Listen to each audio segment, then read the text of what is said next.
I came to work at the hospital like any other day.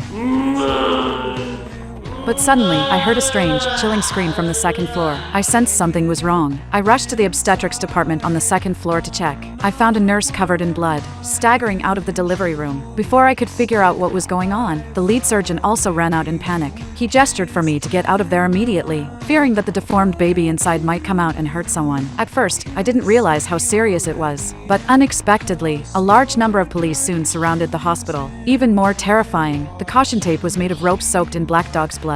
Then several men in suits rushed to the scene, but whatever was inside the delivery room left them terrified. To move whatever was in there, the police brought in a huge iron cage. When it was pushed out, it was wrapped completely in a black cloth, as if something horrifying was inside. No one knew what was locked inside that cage. But one thing was certain, it wasn't human. It wasn't until 20 years later that a horror call-in show brought up the story of the deformed baby again. That day, a caller named Chris said that when he was in 3rd grade, he was playing soccer with a few friends, but the ball suddenly flew out of the field and rolled down the hill behind the school. He ran to get it, but discovered the ball had rolled into a house surrounded by wire fencing. To get it back, he crawled inside, but not even a minute later, he came running back in terror, curling up under the staircase in the school building, mumbling that he had seen something terrifying, saying it had an enormous head and many eyes. The incident quickly caught the priest's attention. To find out the truth, the priest immediately brought people to the house. But the moment he opened the door, he saw something that left him completely stunned.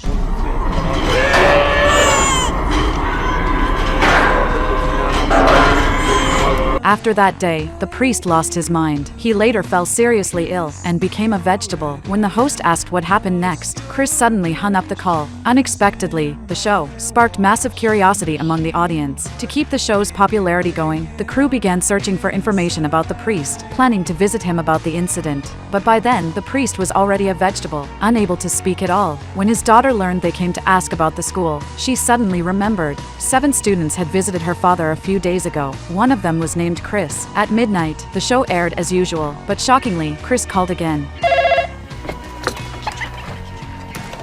What, Chris? The 2 hosts froze on the spot, then quickly turned off the live broadcast in fear. Their colleagues rushed into the studio. The female host said there was one more person inside. To figure out what happened, they reviewed the live footage. To their shock, there was indeed an extra face in the recording. Everyone there felt a chill down their spine. To find out who it was, they brought the priest's daughter in the next day. She realized that the face in the footage was Chris. Even worse, she had seen Chris visiting her father that very morning. Sensing something terribly wrong, she rushed back to the hospital, but Chris was nowhere to be found. Only the priest lay there in bed, as if possessed by something, gripping her arm tightly, and finally, under his daughter's shocked gaze, his heartbeat slowly stopped.